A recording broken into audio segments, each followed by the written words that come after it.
Hello there folks, and welcome back to Space Engineers. And as you see, we have one massive row of gyroscopes. Also, I did power on our second reactor because we need that extra power for all of the other gyroscopes on this side. So now we have a plethora of these things, and it should really help with turning our ship. Granted, it still will not be a maneuverable ship. Alright, and as normal with a Friday episode, I'm going to show you the stuff that they added yesterday, Thursday, in their new update. They really didn't add too terribly much. They added these new things called oxygen farms, which we'll put a couple of them on our mothership. I'm going to talk about them in a little bit. Also, they allowed you to enable and disable random encounters. So we decided to put random encounters on, so maybe we'll run into some interesting things out there in the verse now, and it won't be so plain and dreary and dull. Alright, so let's actually go in the cockpit. Let's see how maneuverable this thing is now. I'm guessing it's going to be a little bit more maneuverable now that we added, like, I don't know, 30-something gyroscopes to it. In fact, we'll actually be able to tell how many gyroscopes we have as soon as we hop in our flight seat. So we have 31 gyroscopes. Oh, I was about right. And yeah, it actually moves quite a lot easier. I mean, it's still really slow, but it's not nearly as mind-bogglingly bad. It's not like continental drift, which is about the only thing that moves slower than the ship before. It actually is pretty good right now. So now we can do what we said we were going to do, and we're going to move down to the mining beacon. Slowly but surely. Okay, so I might need to add a couple more gyroscopes to it, but it's a step in the right direction. And as I was talking about earlier, in fact, I'll move this off camera, I suppose, because it is going to take a while to maneuver, even with these 30 some odd gyroscopes. So as I was talking about before I got distracted, actually let's hop out of our flight seat and show you the oxygen farms. Essentially what these are, they're a new block that produce a small amount of oxygen just from existing. You do need to input some energy for them to work, and they have to have access to sunlight.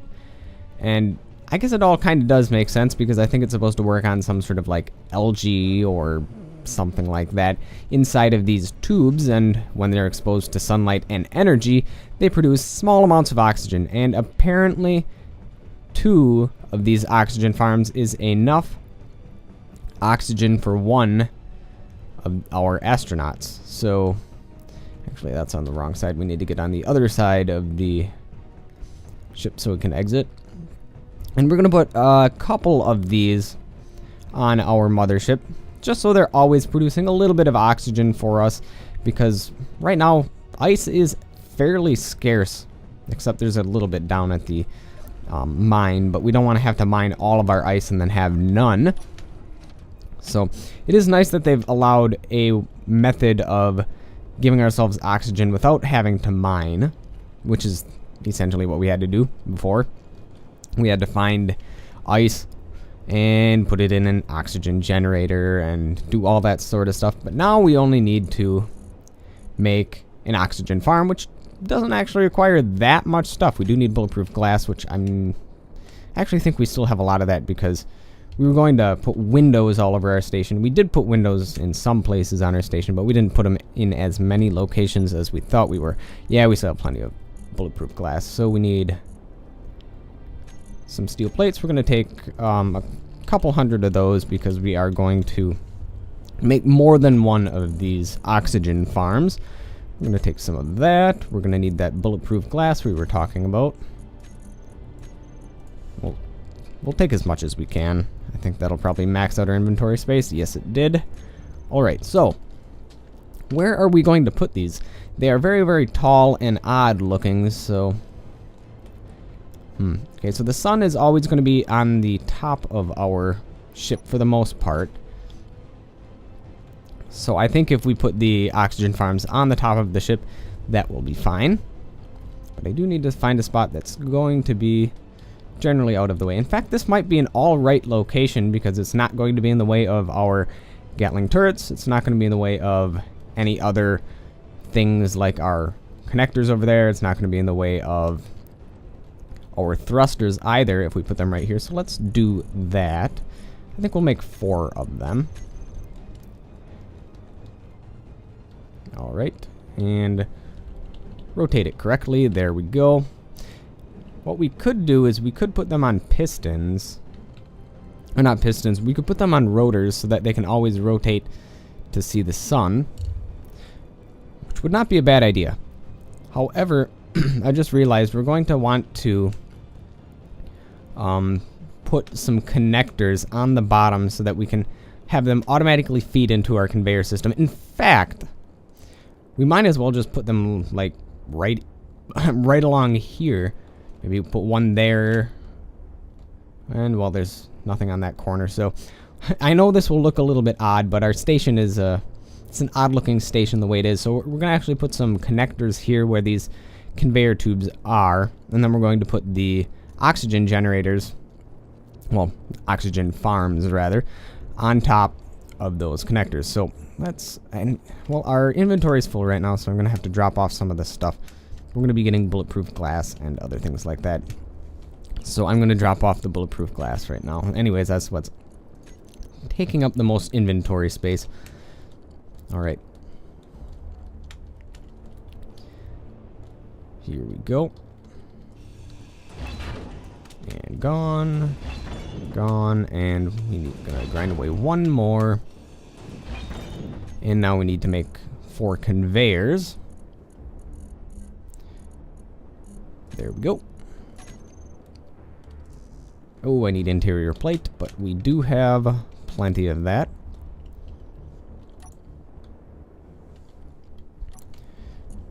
And let's grab that then.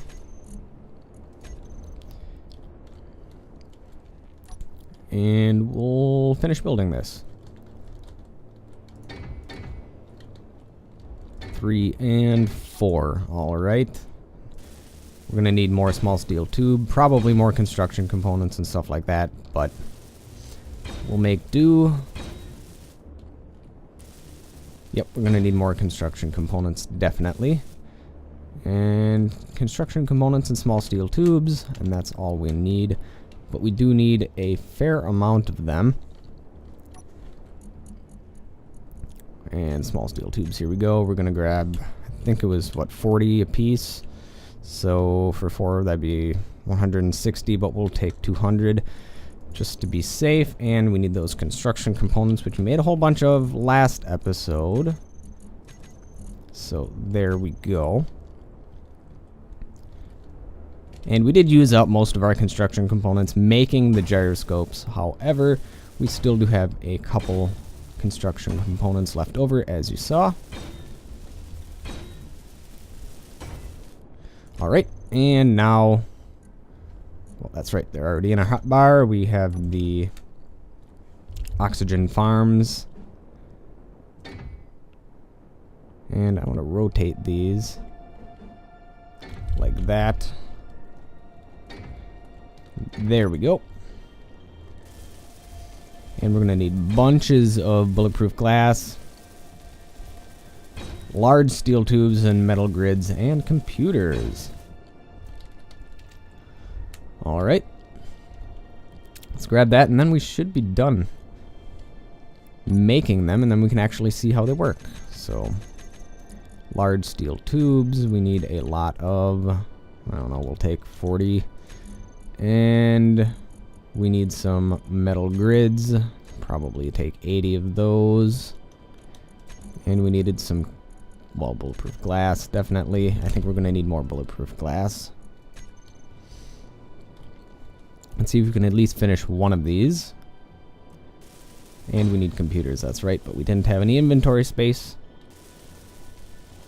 Yep, we're going to need more bulletproof glass and computers. Okay. And we still need an additional 40 large steel tubes. And then we're going to be done.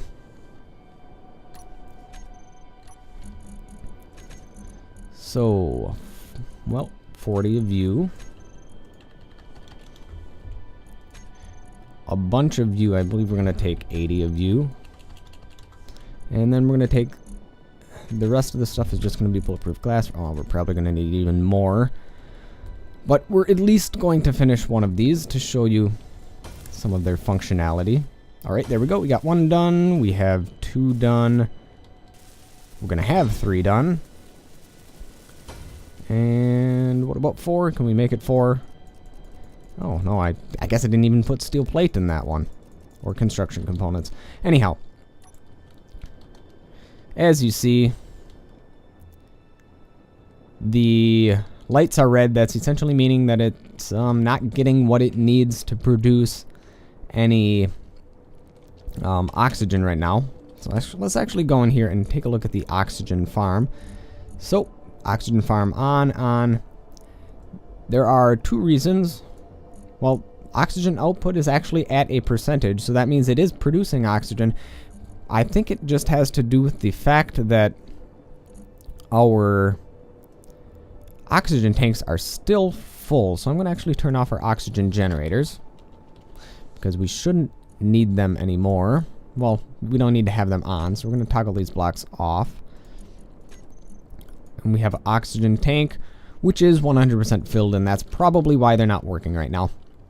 And we're actually going to build another oxygen tank just to see if it will fill up from these new oxygen farms over here. And this should be enough to finish this. Yep, there we go. So we are going to go inside by our other... Actually, you know what? Just because we can... Just gonna stick it off to the side here. I know this is kind of not a great way to be doing this, but it's quick and easy, so we're gonna do it.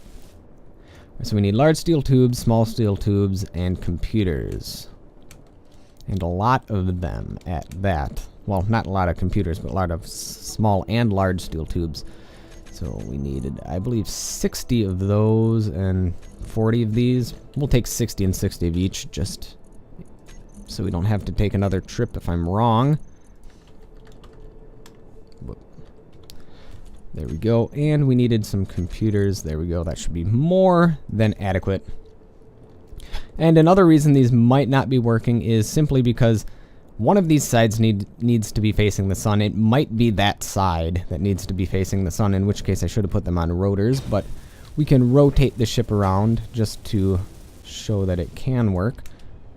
Yep, I think that is entirely the case. Oxygen is low, so we're going to have to fix that by going inside. In fact, I'm going to rotate the ship around, see if I can get those oxygen things producing stuff, and I'll meet you back in a little bit. Alright, so actually there's just a bug in the game. I had to restart the game and everything worked properly. Those red bars actually indicated that the farms themselves were not getting any energy. However, I know that's not the case because, well, they're getting energy now and I didn't really do anything and everything is connected. So there we go. We have several farms, and as you can see, I did destroy one of the farms and I put one of them on a rotor just because we can do fun stuff and have this rotate around slowly, and it'll always be getting some sort of sunlight, hopefully. Then actually go to the control panel. Oh, must not be connected. Get a little bit closer. Quit blinking. There we go. Okay, so advanced rotor, we will put the lower limit on unlimited, higher on unlimited. We'll turn the velocity down to 0.5. Put on a little bit of braking torque. And there we go. So this is going to be a slowly rotating farm. And then we have some other farms that are at different angles in case the sunlight is coming from different angles. So we have one that's pointing backwards and forward, and the other one's pointing side to side. However, one of the sides is kind of sort of blocked, but whatever. And as you can see, the green bars indicate how much sunlight they're getting. This one's actually getting quite a bit of sunlight. This one's getting a lot of sunlight, and this one not so much. It's getting a little bit. So they are producing some oxygen, and the oxygen that they have produced has been going into this oxygen tank, and it has filled it up a little bit. So it is working as intended. So there we go. And I think that's it for what they've added. Let's see, what else can we do, or do we need to do? Oh, something that I realized, you know, when this section of the ship blew up, that was probably due to random encounters, not my missile turrets targeting it for some reason. Either that, or there really was somebody on my online multiplayer while I was playing, and he rammed my ship there, but rammed a ship into there, but I didn't really see any remains from a ship, so I don't know if that's the case. Maybe it was, maybe it wasn't. So, alright. And I think next episode I'm just going to cut when we're there next episode, because it's going to take a while to get there. Despite the fact that this is a lot faster and more maneuverable than it was, it is still really, really, really slow. So I'll get inside the cockpit, and I think that will be it for this short little update episode. And next episode will be down at the mining base, all ready to go. So there we go. And I think that'll be it for this episode. Thank you folks for watching, and I will catch you next time.